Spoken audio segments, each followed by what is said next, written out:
بسم اللہ الرحمن الرحیم۔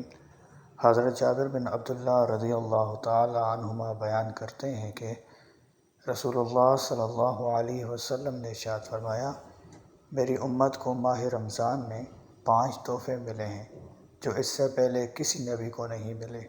پہلا یہ ہے کہ جب رمضان کی پہلی رات ہوتی ہے تو اللہ تعالیٰ ان کی طرف نظر التفات فرماتا ہے، اور جس پر اس کی نظر رحمت پڑ جائے اسے کبھی عذاب نہیں دے گا۔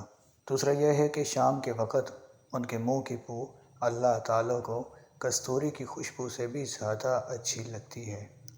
تیسرا یہ ہے کہ فرشتے ہر دن اور ہر رات ان کے لیے بخشش کی دعا کرتے رہتے ہیں۔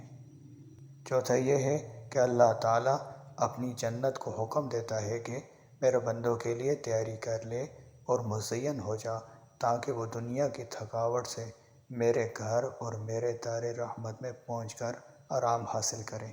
پانچواں یہ ہے کہ جب رمضان کی آخری رات ہوتی ہے تو اس میں سب کو بخش دیا جاتا ہے۔ ایک صحابی رضی اللہ تعالیٰ عنہ نے عرض کی، کیا یہ شب قدر ہے؟